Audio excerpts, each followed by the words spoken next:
Vamos abrir a Bíblia no livro de Atos dos Apóstolos, capítulo 3, versículo 16. Atos dos Apóstolos, capítulo 3, versículo 16. E hoje o pastor traz à igreja a 17ª mensagem sobre o tema o verdadeiro cristianismo. Já são 17 cultos consecutivamente, né, irmã Zé Maria? Sobre o verdadeiro cristianismo. Então diz assim a palavra. Pedro fala para aquela multidão que estava ali na porta do templo chamada Formosa, todos pasmos, todos estupefatos, porque um paralítico de nascença havia sido curado. E Pedro diz: pela fé em o nome de Jesus, é que esse mesmo homem, esse mesmo nome, fortaleceu este homem que agora vedes e reconheceis. Sim, a fé que vem por meio de Jesus deu a este saúde perfeita na presença de todos vós. Vamos orar ao nosso Deus para que o Espírito Santo fale ao nosso espírito nessa noite. Oremos ao Senhor agora.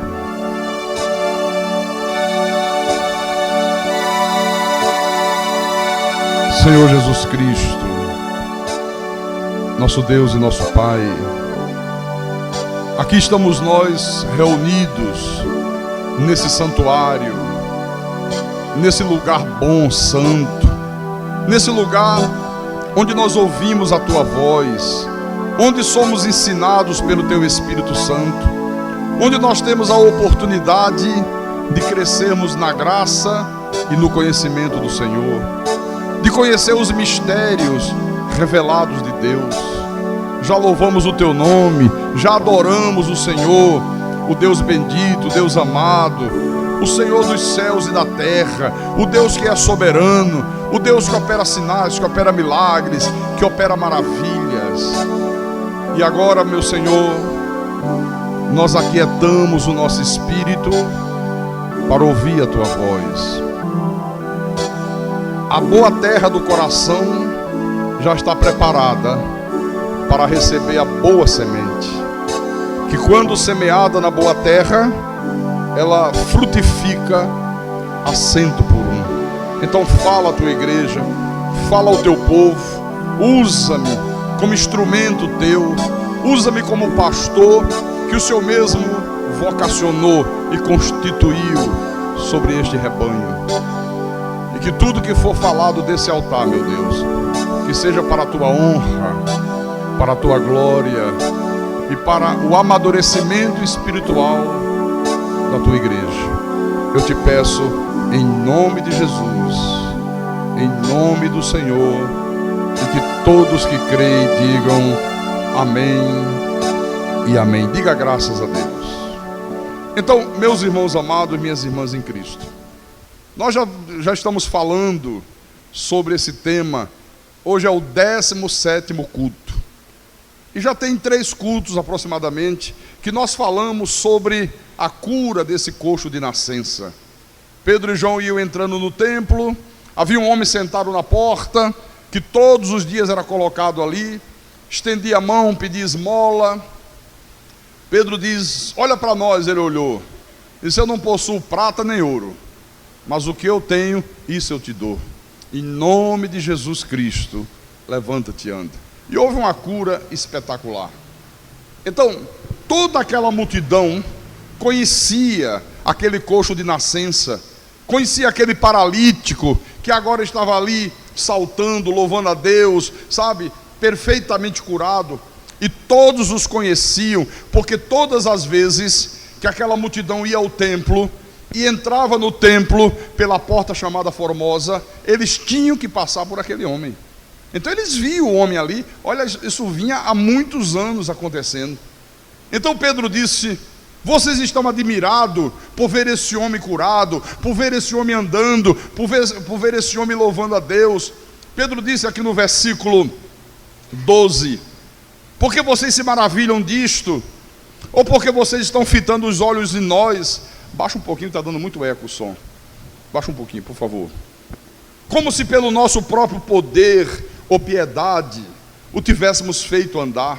Pedro disse: vocês estão olhando para mim e para João como se nós tivéssemos algum poder especial, como se nós tivéssemos alguma espécie de santidade que tenha feito esse homem andar. Eles: não olhem para nós, olhem para aquele para quem o milagre aponta. E começou a mostrar àquela multidão a importância do Senhor Jesus Cristo.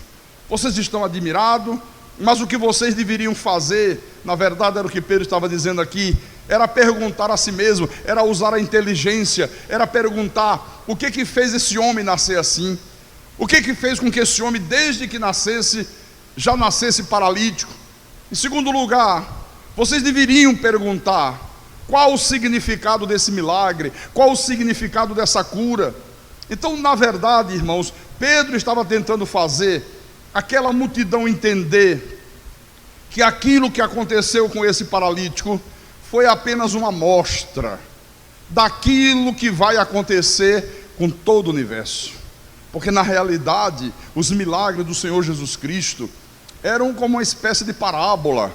Jesus estava dando uma demonstração de que Ele era o Deus Todo-Poderoso, Ele é o Deus Todo-Poderoso, que Ele um dia viria para restaurar todas as coisas. E eu quero chamar a atenção da igreja nessa noite para esse fato aqui. A cura desse homem, a cura desse paralítico de nascença, é apenas uma ilustração, é apenas uma pequena amostragem daquilo que Deus vai fazer com o universo inteiro. Porque, se você abrir a tua Bíblia, eu quero que você abra em Romanos capítulo 8. Romanos capítulo 8, versículo 21. Olha o que diz aqui o Espírito Santo, através do apóstolo Paulo. Ele diz assim, vamos ler o 20 também.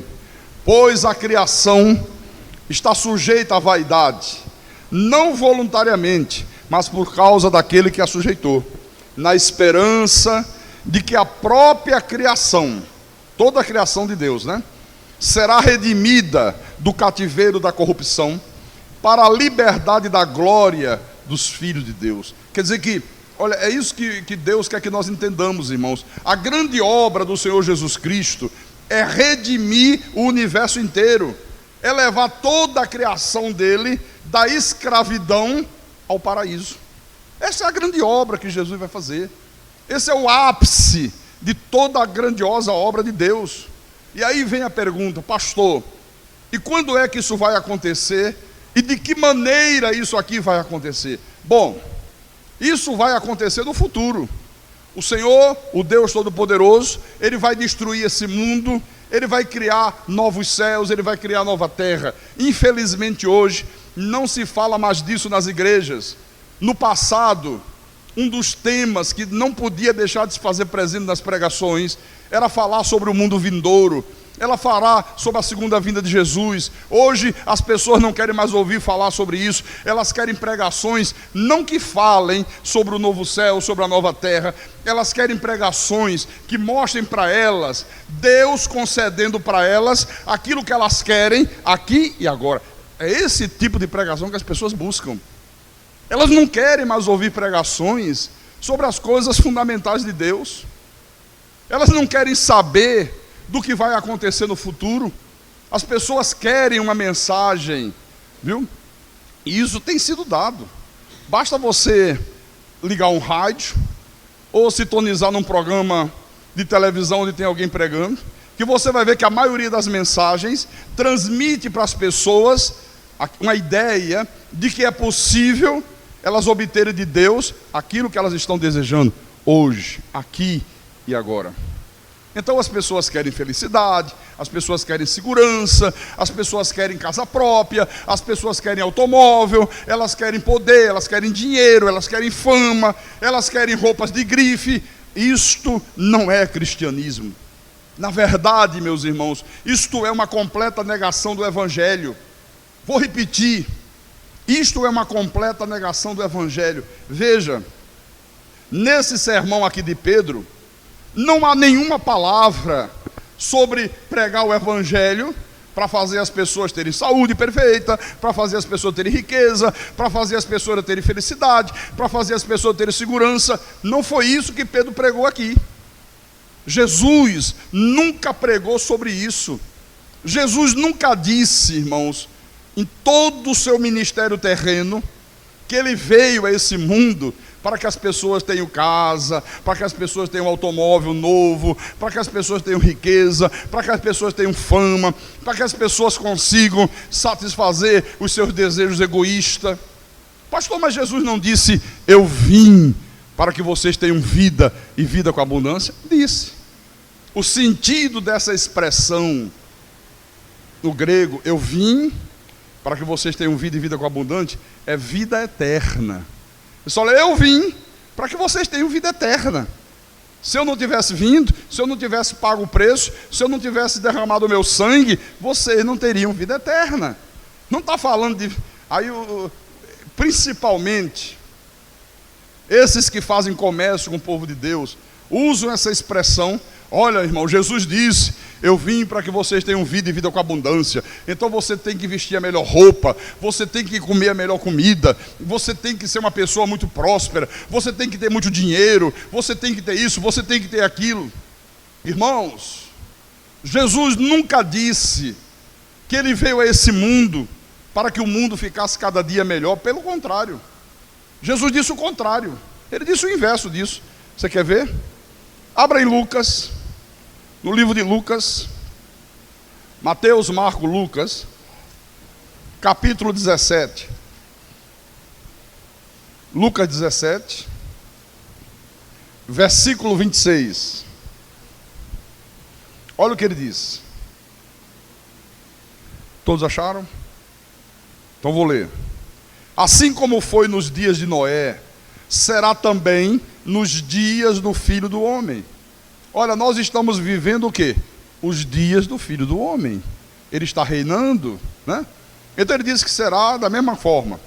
Comiam, bebiam, casavam e davam-se em casamento, até o dia em que Noé entrou na arca e veio o dilúvio e destruiu a todos. O mesmo aconteceu nos dias de Ló. Comiam, bebiam, compravam, vendiam, plantavam e edificavam. Mas no dia em que Ló saiu de Sodoma, choveu do céu fogo e enxofre e destruiu a todos. Jesus disse, olha, vai ser a mesma coisa nesse período da igreja. Vai ser a mesma história. As pessoas vão estar preocupadas com o viver, elas vão estar preocupadas em viver uma vida regalada, elas vão estar preocupadas em comprar, ir para o shopping, comprar a última moda que saiu, elas vão estar preocupadas em ter boas casas, em ter bons eletrodomésticos, elas vão estar preocupadas somente, exclusivamente com isso. Mas ele está dizendo aqui, preste atenção, quando as pessoas procederam assim, no dia de Noé, Deus ficou tão irado uma hora, que ele mandou água, mandou o dilúvio, matou todos.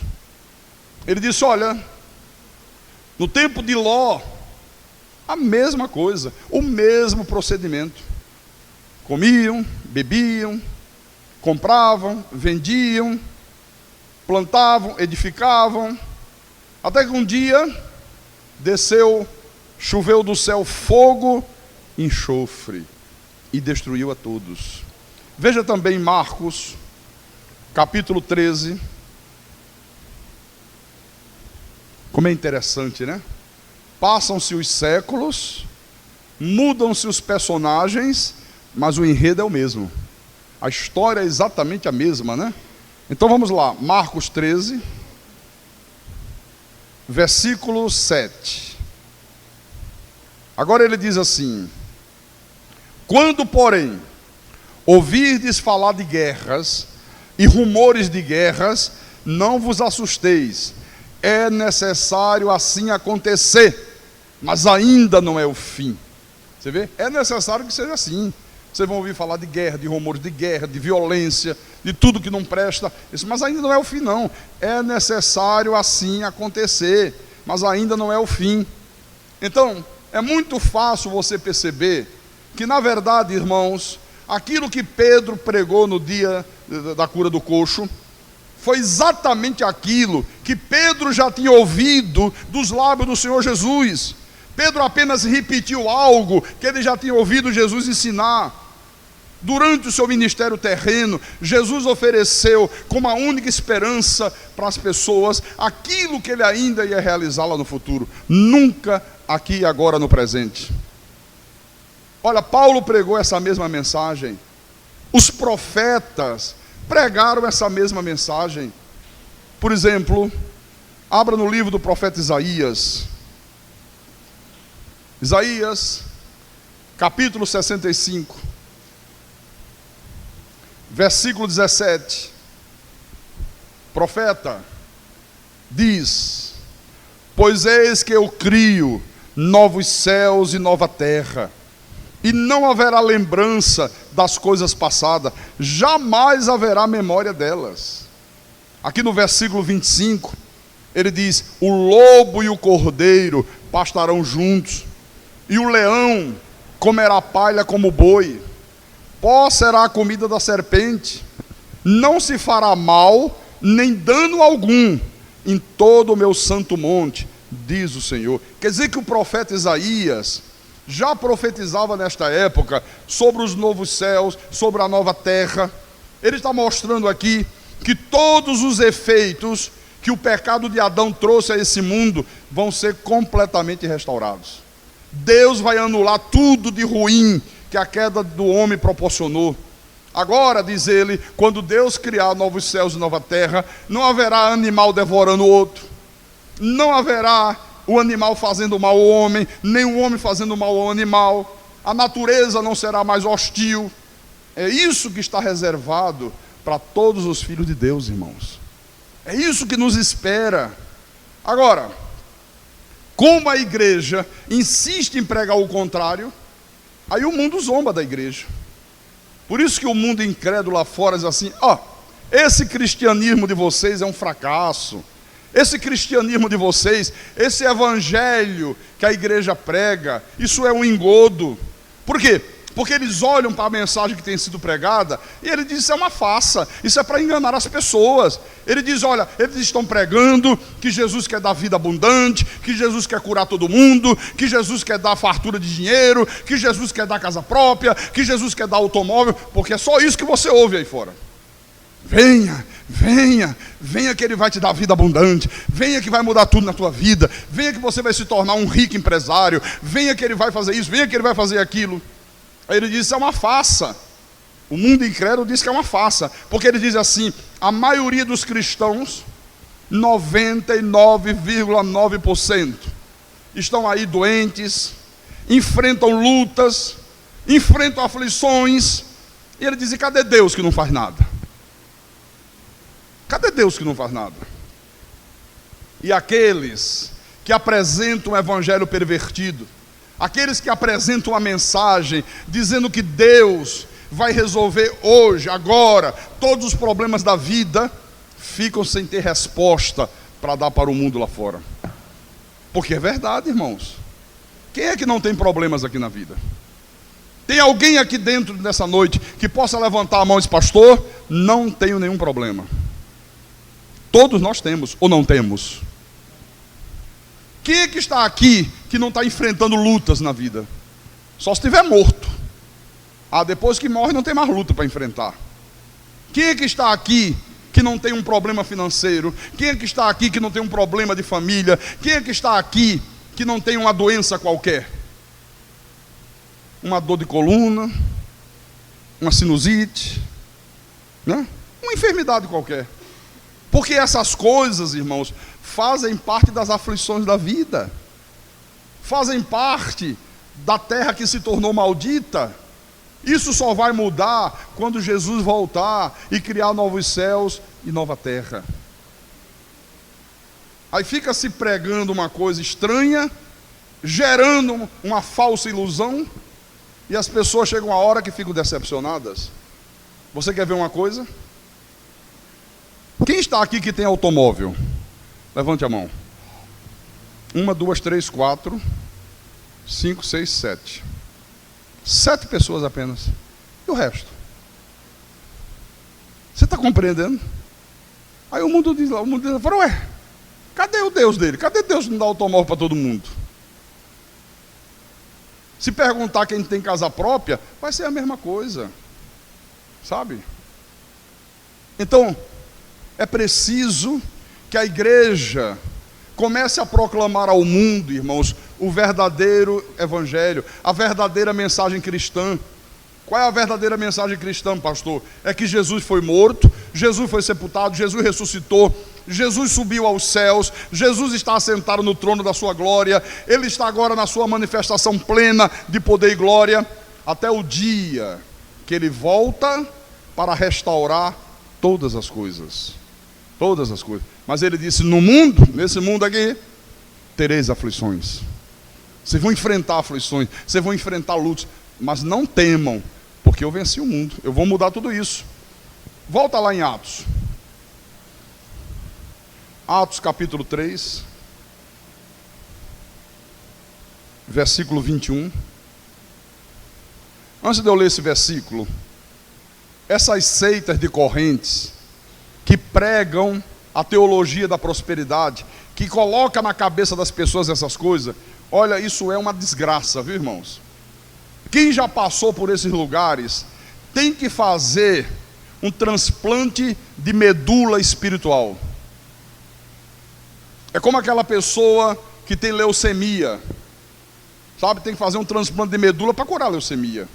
Quem passou por esses lugares, Deus tem que fazer um transplante de medula espiritual, porque fica na cabeça da pessoa essa coisa de que Deus tem que dar, de que ela tem que ter vida boa, de que ela tem que ter dinheiro em abundância, de que ela tem que ter dinheiro para ir no shopping, comprar a última moda que foi lançada, e se não tiver a pessoa fica triste, e a pessoa fica angustiada, e a pessoa murmura contra Deus.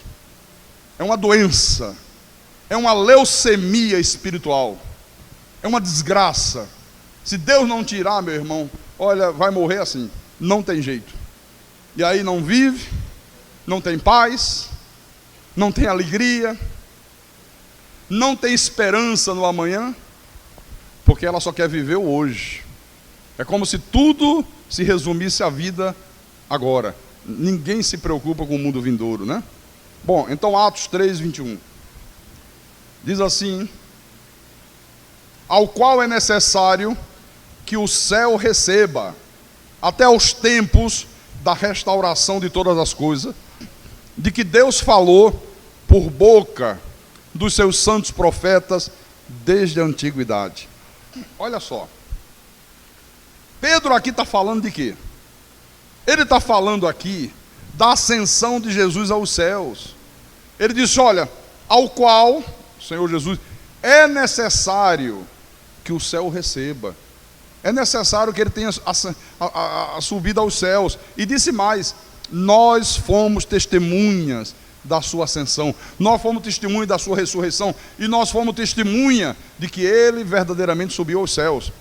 Aqui em Atos 1, vai lá no capítulo 1, versículo 9. Jesus ressuscitado está com eles, e a palavra diz: dita estas palavras, foi Jesus elevado às alturas à vista deles, e uma nuvem o encobriu dos seus olhos. Você vê? Jesus acabou de dar instruções, de falar, e aí foi elevado às alturas à vista dele. Você já imaginou que visão extraordinária?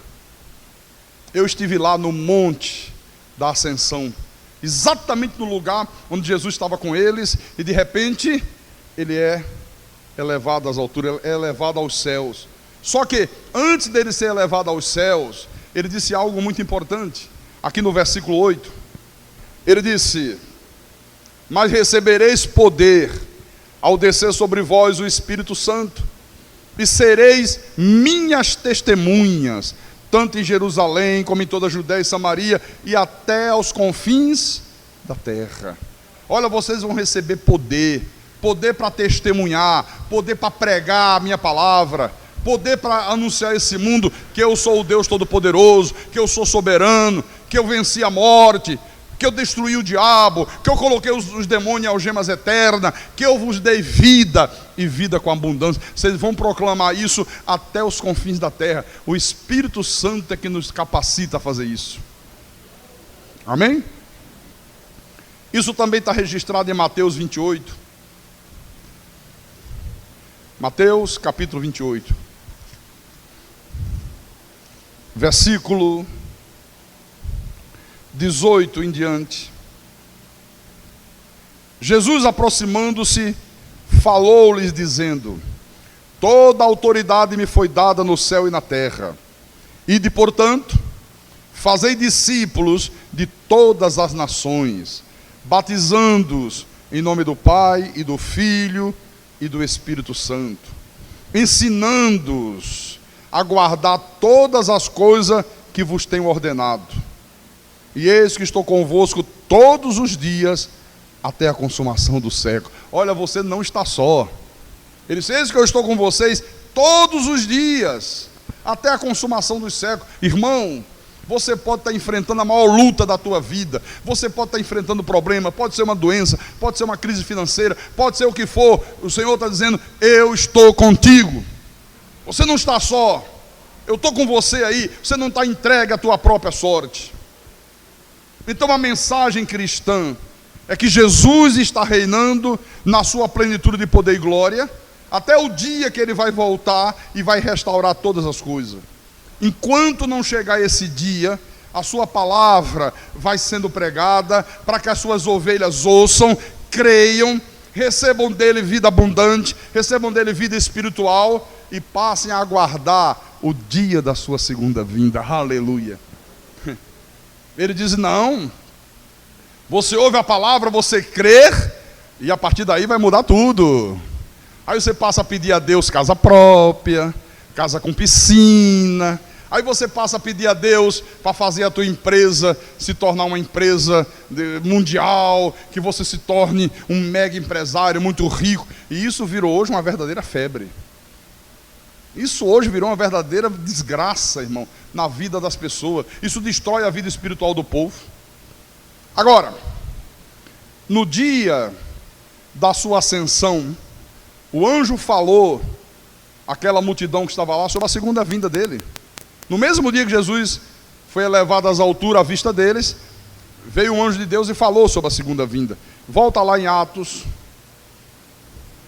capítulo 1, versículo 10 e 11. Olha o que diz: e estando eles com os olhos fitos no céu, enquanto Jesus subia, eis que 2 varões vestidos de branco se puseram ao lado deles e lhes disseram: varões galileus, por que estáis olhando para as alturas? Este Jesus, que dentre vós foi assunto ao céu, virá do mesmo modo como viste subir. Quer dizer que Jesus vai vir de uma forma visível. Jesus virá num corpo glorificado. Só que será tudo diferente da sua primeira vinda. Jesus, na sua segunda vinda, Ele não virá nascido de mulher, Ele não virá como um bebê que nasceu numa manjedoura. Ele virá entre nuvens, Ele virá cercado de anjos, Ele virá como o Rei de Reis, Ele virá como o Senhor da glória, meus irmãos. A igreja quase não tem falado sobre a segunda vinda, e por isso que o mundo lá fora ridiculariza essa verdade.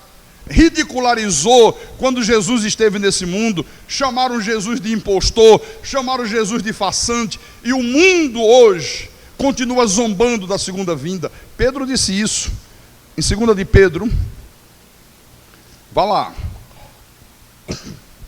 2 de Pedro capítulo 3, versículo 4. Vamos ler o versículo 3. O versículo 3 também. Ele diz: tendo em conta, antes de tudo, que nos últimos dias... Quais são os últimos dias, pastor? O período da igreja. Quem participou da aula do seminário sobre o milênio, eu falei sobre isso. A Bíblia chama esse período da igreja, desde a ascensão de Jesus aos céus até a sua vinda, ela chama os últimos dias, ela chama os fins dos séculos, ela chama 1000 anos.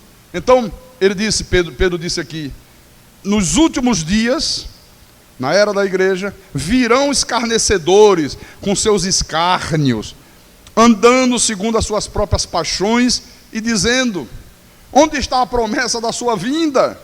Porque desde que os pais dormiram, todas as coisas permanecem como desde o princípio da criação. Então veja, desde o princípio da igreja, que sempre houve e sempre haverá escarnecedores. Eles escarnecem, eles dizem: onde está o cumprimento da promessa da segunda vinda de Cristo? Mas cadê?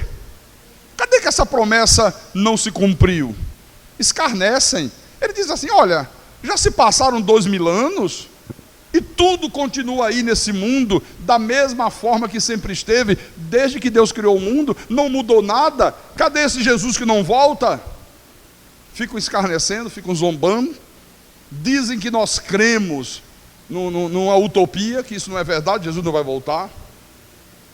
Qual foi a resposta que Pedro, já naquela época, deu a esses escarnecedores?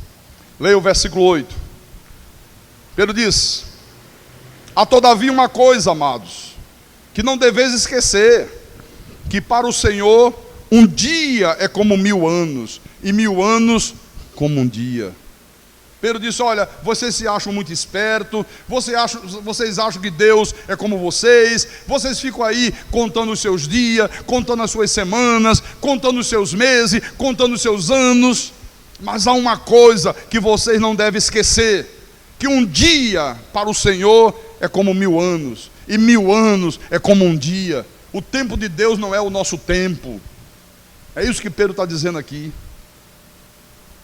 Bom, mas agora alguém pergunta: pastor Carlos, por que há esta necessidade do Senhor Jesus voltar e restaurar todo o universo? Por que isso é importante? Por que tem que acontecer isso? Sabe por quê, irmãos? Porque esse mundo que nós vivemos não é o mundo como ele foi criado por Deus. Quando Deus criou o mundo, criou o universo, Deus o criou perfeito. Não havia doenças, não havia pessoas nascendo paralíticas, não havia morte, não havia desgraça. A natureza não era hostil ao homem, não havia tsunami. De vez em quando você liga a televisão e está lá: olha, uma onda gigante na Ásia e tirou a vida de 250 mil pessoas. Não havia terremoto, não havia maremoto, não havia seca, não havia pessoas morrendo pelo frio. Tudo era perfeito, um paraíso de fato e de verdade. Então alguém pergunta: pastor, se Deus criou tudo perfeito, por que o mundo está como está? Por que nascem pessoas paralíticas, como esse coxo de nascença que foi curado na Porta do Templo Formosa? Pastor, por que nós já tivemos, só nesse século, 2 guerras mundiais? Por que existe inveja? Por que existe ciúmes? Por que existe malícia? Por que existe violência? Por que existe prostituição? Por que existe assalto? Por que existe sequestro? Por que existe adultério? Por que existe tudo isso? Só há uma resposta, meus irmãos: tudo isso é consequência da queda do homem. O diabo, a antiga serpente, Satanás, induziu Adão e Eva a desobedecer a Deus, e a partir daí a Bíblia diz: entrou o pecado no mundo, e pelo pecado a morte. A terra se tornou maldita. Tudo aquilo que faz da vida um verdadeiro inferno passou a fazer parte desse mundo, consequência do pecado. Por isso que o mundo se tornou um caos. Por isso que esse mundo é um lugar de dor, é um lugar de sofrimento, é um lugar de aflições. Mas quando o nosso Deus voltar, quando Jesus voltar, Ele vai fazer tudo novo de novo. E vou dizer mais para você: o mais maravilhoso é que essa transformação vai acontecer até no teu corpo físico. Isso é que é mais estupendo. Pastor, até no meu corpo físico? Até no teu corpo físico. Deixa eu mostrar Paulo dizendo isso. Abre Filipenses Filipenses capítulo 3, versículo 20 e 21. Ele diz: pois a nossa pátria está nos céus, de onde também aguardamos o Salvador, o Senhor Jesus Cristo, o qual transformará o nosso corpo de humilhação. Olha, nós temos um corpo de humilhação. Se você não cuidar do corpo, se você não trouxer o teu corpo submetido ao Espírito, se você não cuidar do teu espírito, não fortalecer o teu espírito, a tua carne te humilha. O teu corpo, que é corpo de humilhação, quer sempre levar você a fazer alguma coisa que te traga dor e sofrimento. Sempre, sempre, sempre. Então ele vai transformar o nosso corpo de humilhação para ser igual ao corpo da sua glória, segundo a eficácia do poder que ele tem, de até subordinar a si todas as coisas. Tremendo, não? Aí você vai receber um corpo glorificado. Não vai ter mais os efeitos do pecado. Você não vai mais sentir desejo de fazer as coisas que Deus abomina. Vai ser tudo um paraíso tremendo, né? Então, Pedro diz àquela multidão na porta do templo: olha, vocês estão interessados nesse milagre, vocês estão vendo esse homem paralítico de nascença, esse homem está curado, esse homem está saltando, está louvando a Deus. Mas Pedro disse: mas isso é um sinal de Deus para mostrar que todo o universo será assim também. Isso que ele fez acontecer com esse homem, Deus vai fazer com todo o universo. Todos os filhos de Deus andarão, saltarão, louvarão a Deus quando houver novos céus e nova terra. Amém, irmão? Aquilo era um sinal, aquilo era uma amostra, uma pequena amostragem do que Deus vai fazer lá na frente, no futuro. No livro do Apocalipse, capítulo 21, versículo 1 em diante. Deixa eu falar uma coisa para vocês. Está me vindo aqui na minha mente agora. Vamos imaginar que todos nós aqui estávamos num grande navio, desses que fazem viagem ao redor do mundo. Lindo, maravilhoso, toda a mordomia, tudo do bom e do melhor, todo o conforto, as melhores comidas, as melhores bebidas, divertimento, lazer para todo mundo. E de repente esse navio naufragou. Em alto mar, uma tragédia, como aconteceu com o Titanic. Bateu lá, um iceberg, rasgou o casco, a água entrou, só que o Titanic morreu todo mundo, né? Ninguém salvou. Mas vamos imaginar que nós conseguimos pegar um pedaço de madeira grande, né, do casco do navio, e estamos todos em cima daquele casco. Só que não tem água, não tem comida. Olha, uma situação dificílima.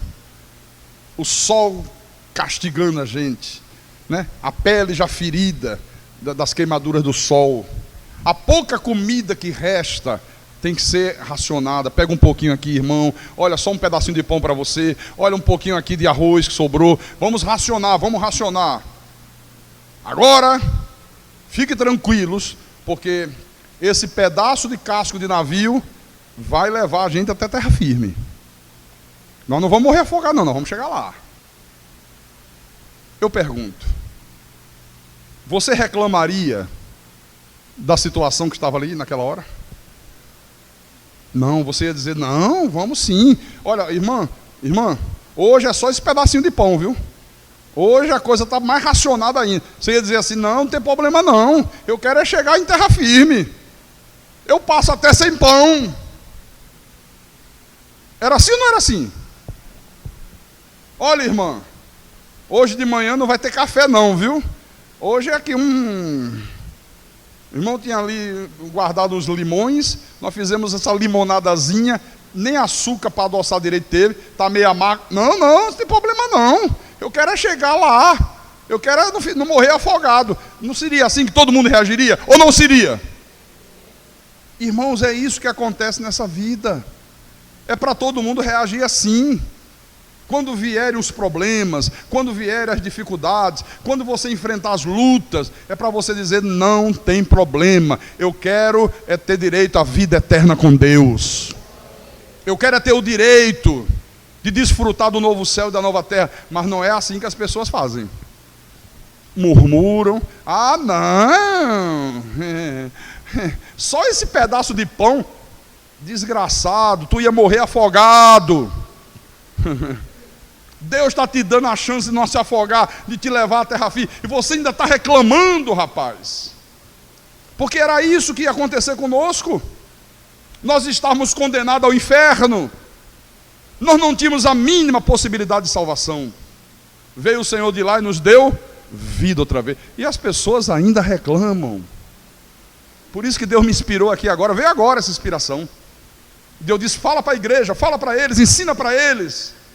Como eu vejo gente murmurando, como eu vejo gente reclamando de Deus. Escapou de um naufrágio, escapou de morrer afogado. Deus possibilitou que se agarrasse a um pedaço de madeira, vai levá-lo à terra firme, e a pessoa ainda está reclamando. Vocês entenderam o recado de Deus? Entenderam, irmãos? Então vamos lá. Apocalipse capítulo 21, versículo 1 em diante. Vi novo céu e nova terra. Olha a visão que João teve. Vi novo céu e nova terra. Você sabe o que é que os pregadores, na sua maioria, dizem? Irmãos, Deus está me mostrando aqui que Deus vai te dar muito dinheiro amanhã. Ah, é, pastor? É. Olha, eu vi, Deus me mostrou, viu? O irmão vai ser muito rico. Irmão vai ser isso, irmão vai ser aquilo. E fica todo mundo vivendo uma ilusão. Não. Vi novo céu e nova terra. Pois o primeiro céu e a primeira terra passaram. O mar já não existe.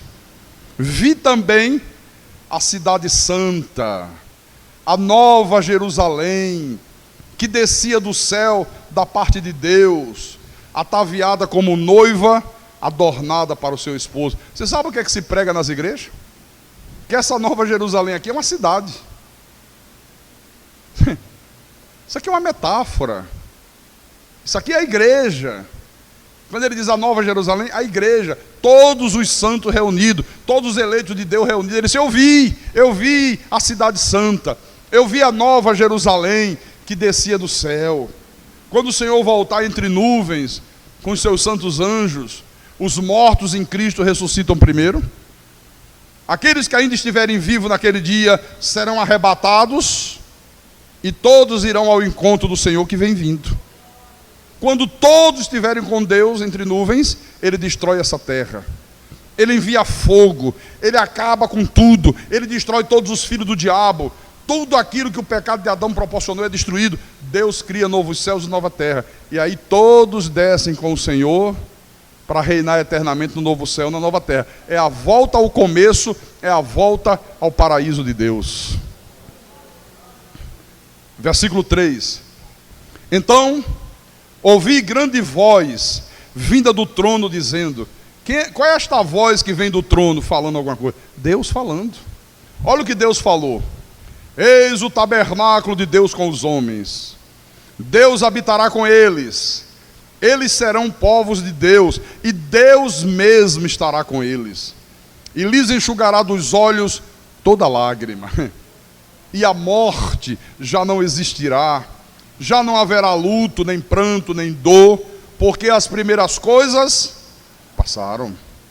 E aquele que está assentado no trono disse: eis que faço novas todas as coisas. E acrescentou: escreve, porque estas palavras são fiéis e verdadeiras. Aleluia.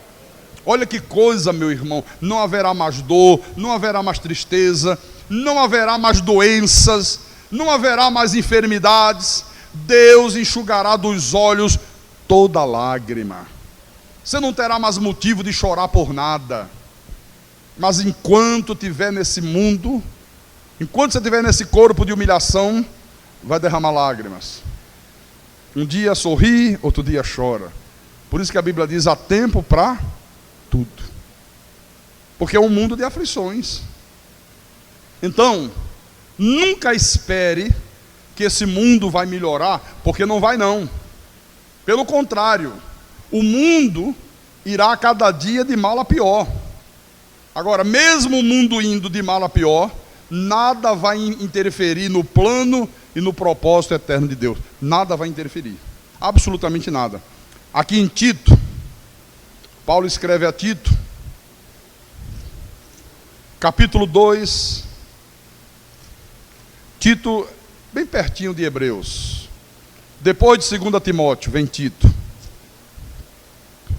Capítulo 2, versículo 11 em diante. Agora o apóstolo diz: porquanto a graça de Deus se manifestou salvadora a todos os homens. Está vendo, pastor? É para todos os homens? Não. Todos os homens que Deus predestinou para a salvação. Porque se a graça de Deus se manifestou salvadora a todos os homens seriam salvos. Ninguém iria para o inferno. Não, todos os homens, isso é um pronome. Todos os homens que o Senhor predestinou para a salvação. Olha como é perigoso ir pela letra. A letra mata. Se interpretar literalmente, coitada das mulheres, né? Porque está dizendo que se manifestou Salvador a todos os homens, as mulheres estão fora.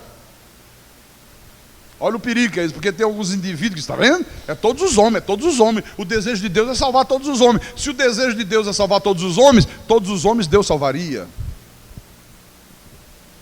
Educando-nos para que, renegadas a impiedade e as paixões mundanas, vivamos no presente século sensata, justa e piedosamente, aguardando a bendita esperança e a manifestação da glória do nosso grande Deus e Salvador, Cristo Jesus, o qual a si mesmo se deu por nós, a fim de remir-nos de toda iniquidade e purificar para si mesmo um povo exclusivamente seu, zeloso de boas obras. Aleluia.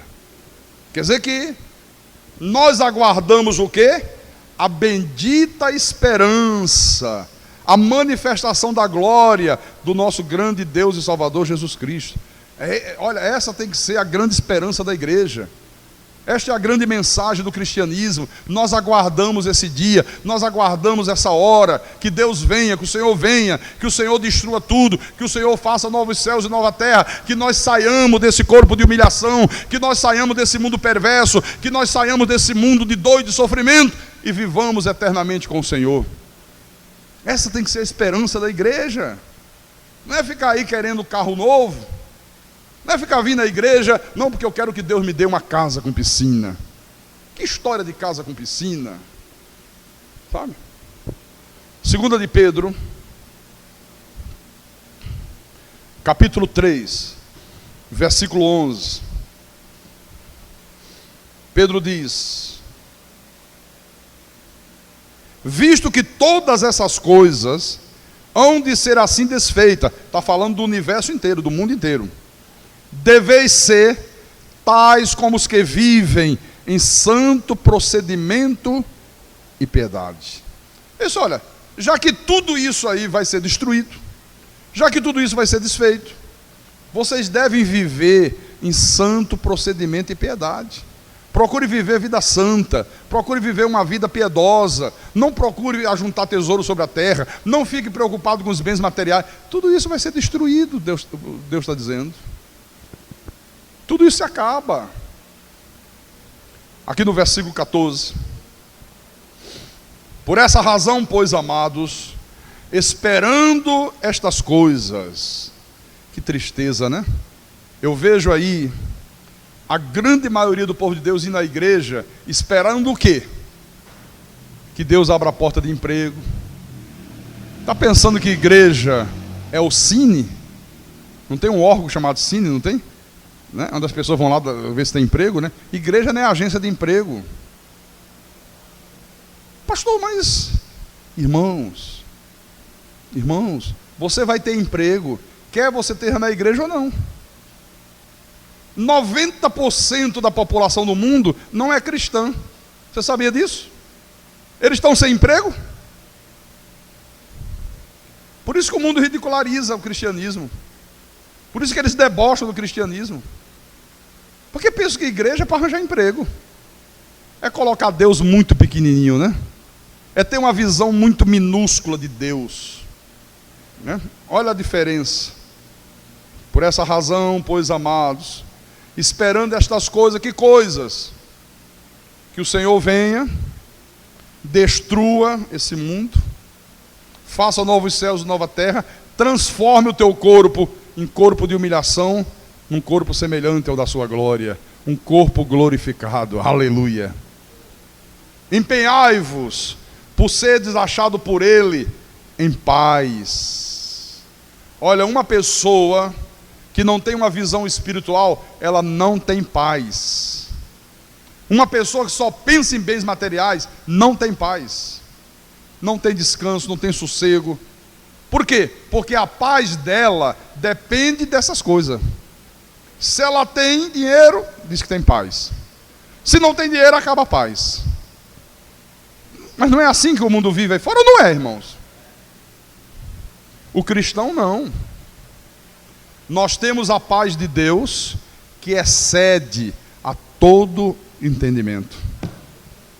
Quer você tenha, quer você não tenha, você está em paz. Você está em paz, você está tranquilo. Você bota a tua cabecinha no travesseiro e dorme. Viu? Se não, fica com estresse, fica com depressão, fica com síndrome do pânico, fica uma pessoa amargurada na alma, como tem vivido a maioria da população, né? Então, empenhai-vos por seres achados por Ele em paz. Eu lembro, há 15 anos atrás, quando veio a revelação da graça de Deus, vocês sabem que eu vim de um sistema religioso perverso, eu vim de uma seita diabólica, eu vim de um sistema religioso onde colocaram na minha cabeça que se eu tenho dinheiro, riqueza, bens, Deus está me abençoando. Se eu não tenho, eu não tenho Deus, não tenho fé. E a minha vida era um inferno mesmo. Eu não tinha paz. Sabe? Como é que eu diria? É como se você tivesse um balde todo furado. Quanto mais água você põe, mais a água vai embora. Você nunca está satisfeito com nada. Você sempre quer mais e mais e mais e mais e mais e mais e mais e mais e mais e mais.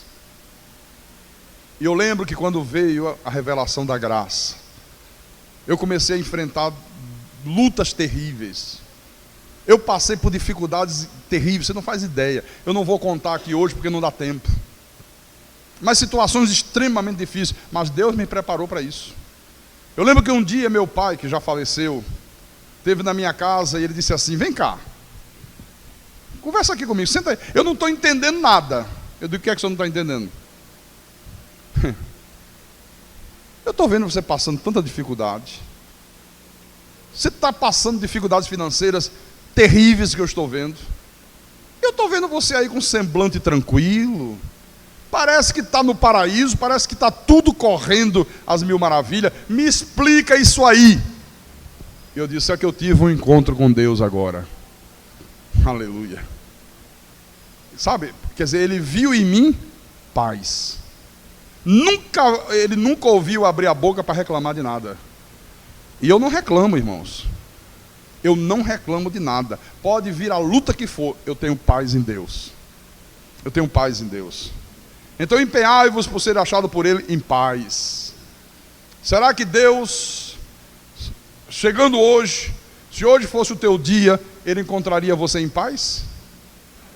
Ou encontraria você aflito, nervoso e preocupado com o amanhã? Ai, como é que vai ser o meu futuro? Ai, o meu plano de saúde? Ai, porque o cartão de crédito que venceu? Ai, porque não deu para comprar o presente do meu filho? Ai, porque teve o aniversário dele, não deu para fazer uma festa? Ai, como é que vai ser? Ai, como é que não vai? Como é que ele ia encontrar você? Ou ia encontrar você em paz, tranquilo? tenha o problema que for, em paz. Paz de Deus, em paz com Deus. Amém? Sem mácula, irrepreensíveis. E no versículo 15, ele diz: e tende por salvação a longanimidade de nosso Senhor, como igualmente o nosso amado irmão Paulo vos escreveu, segundo a sabedoria que lhe foi dada. Em 1 de João, que está logo aqui à frente, capítulo 3, estamos caminhando para o final da mensagem de hoje. Versículo 2 e 3. Agora Deus fala pela boca de João e diz: amados, agora somos filhos de Deus, e ainda não se manifestou o que haveremos de ser. Sabemos que quando Ele se manifestar, seremos semelhante a Ele, porque haveremos de vê-lo como Ele é. Aleluia. Oh, glória a Deus. E a si mesmo se purifica todo que nele tem esta esperança, assim como Ele é puro. Olha, ainda não se manifestou o que haveremos de ser, mas sabemos que quando Ele se manifestar, quando Ele voltar, nós seremos semelhante a Ele. Aleluia. Essa é a nossa esperança. E para a gente terminar, no livro de João, Mateus, Marcos, Lucas e João, capítulo 14. Olha, esse é o verdadeiro evangelho, viu, irmão? Porque você ir para um lugar chamado igreja, para ouvir o sujeito dizer que o diabo vai te pegar, tenha santa paciência. Oh, porque o diabo está em derredor. Como? Não, porque em redor de você estão os anjos. Depois dos anjos está o diabo. Criam verdadeiras fantasias, né? Mas cuidado. Se você abrir uma brecha, olha, ele volta com mais 7. Aí a pessoa fica, poxa, pastor, como é abrir brecha? Como é que eu posso abrir uma brecha? Aí cada um diz uma história, né? Um diz assim: se você cortar o cabelo, aí a mulherada não corta mais cabelo nunca mais na vida. Se você usar um batom, abriu a brecha, o diabo volta com mais 7. Se você ouvir uma música do Roberto Carlos, aí não é mais brecha não, aí é uma cratera do metrô de São Paulo. Aí é o inferno inteiro que volta. Mas não é isso que se ouve, irmão, aí fora? Ou eu estou falando alguma bobagem? Aí fica todo mundo infeliz, fica todo mundo com medo desse tal do diabo, fica todo mundo escravo, fica todo mundo oprimido. O que nós vemos hoje é uma verdadeira opressão na vida das pessoas, irmãos. As pessoas não podem viver, as pessoas não podem desfrutar da vida, as pessoas não podem gozar a vida. Deus nunca proibiu ninguém de gozar a vida. Ele proíbe de você viver uma vida de pecados, mas de gozar a vida não. A vida é bela, é para ser vivida. Gosta de uma praia? Não é pecado, pode ir à praia, querido. Pastor, posso mesmo? Pode, sem problema nenhum. Ah, pastor, mas lá na praia tem aquelas mulheres de biquíni. Você não vai de biquíni, você vai de maiô. Pastor, mas eu vou ver. Você vê aí na rua. Você vê dentro da igreja. Tem pessoas quando chegam à igreja que não estão convertidas ainda, é uma tragédia. Um dia eu estava pregando, acho que foi em Recife. Veio uma moça, sentou no primeiro banco. Olha como foi difícil eu pregar. Eu só podia pregar assim, porque Jesus diz. E o pessoal devia estar dizendo assim: o pastor está com toscolo. Porque eu não podia baixar os olhos, sabe? Uma mini saia, cruzou as pernas e digo: te prepara que eu vou acender o flash, vou bater a foto. Eu digo: não quero foto nenhuma. Então, isso aí você vê em todo lugar. Bom, eu falei João 14, não foi? Versículo 1. Jesus diz: não se turbe o vosso coração. Credes em Deus, credes também em mim. Na casa de meu pai há muitas moradas. Pastor, que casa de meu pai é esta? O novo céu e a nova terra. Olha, nesse novo céu há muitas moradas, há lugar para todos vocês. Se assim não fora, eu vou-lo teria dito, pois vou preparar-vos lugar. E quando eu for e vos preparar lugar, ele está preparando, ele está reinando, a Bíblia diz, até que todos os inimigos sejam postos debaixo dos estrados dos seus pés. E o último inimigo a ser destruído é a morte. Então, quando eu acabar de preparar lugar, voltarei e vos receberei para mim mesmo, para que onde eu estou, estejais vós também. Aleluia. Irmãos, essa é a esperança da igreja. Esta tem que ser a tua motivação, porque a vida nesse mundo é muito fugaz. A vida nesse mundo, olha, passa no estalar de dedos. Você, olha, preste atenção para o pastor, olha aqui. Você está aqui agora, não está? Quem garante que você vai estar vivo amanhã? Ninguém garante. Pastor, mas eu sou muito jovem, pastor. Com toda a tua juventude, se for da vontade de Deus, se estiver determinado por Deus, você morre hoje. Acabou a história. Ah, pastor, tomara que eu viva até os meus 80. Tá bom. Vamos imaginar que você viva até os 100. Eu pergunto, o que representa 100 anos? Nada. Passa, ó, no estalar de dedos. Eu tenho 51. Eu tenho 51 anos. Às vezes eu chego no espelho e olho, eu digo, cadê aquele rapaz bonitão que eu conhecia? Corpo atlético, né? Oh, cadê? Parece que foi ontem. Eu olho para o meu filho, para os meus filhos. O mais velho tem 23, né? O mais novo tem 16. E eu olho assim e digo, gente, parece que era ontem que eu pegava o Rodrigo no colo, uma criança de 6 meses. Hoje é um homem de 23, dá quase o dobro da minha altura. Olha como passou rápido. Então a vida é muito rápida, mas rápida, rápida e rápida. Agora nós temos pela frente toda uma eternidade com Deus, em nome do Senhor Jesus Cristo.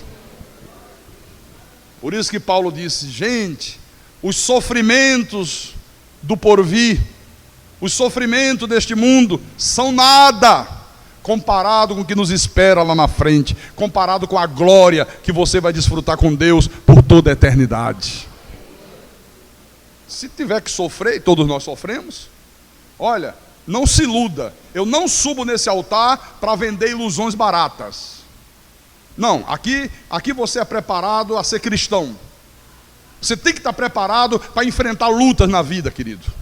Muitas lutas, não são poucas não. Porque se eu disser para você, na hora que você se converte, se você aceitar Jesus, a tua vida vai se transformar no mar de rosa. Aí você ouve e diz, que maravilha. Aí eu quero Jesus, eu quero o mar de rosa. Aí quando você vê que a vida não é um mar de rosa, você diz, o pastor me enganou. A Bíblia não é verdade.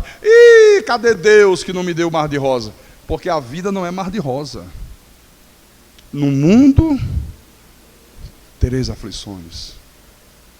O Senhor diz, se passarem pelas águas, não te submergirás. Olha, ele nunca disse que você não passaria pelas águas. Se passares pelo fogo, o fogo não te queimará, nem a chama arderá em ti, porque eu sou contigo. Mas ele não diz que você não vai passar pelo fogo. Essas águas, esse fogo, são os problemas da vida, irmãos. Todos nós enfrentamos problemas, mas os problemas jamais vão nos vencer. Nós sempre venceremos os problemas. Sejam eles quais forem, nós somos mais do que vencedores, irmão. Diga, eu sou mais do que vencedor, em nome de Jesus Cristo. Glorifica a Deus com palmas, bem forte, aleluia. E quem tem ouvidos, ouça o que o Espírito falou à igreja nessa noite, em nome de Jesus. Vamos ficar de pé agora, todo o povo. Vamos ficar de pé, toda a igreja, em nome de Jesus Cristo, para a glória do Deus bendito.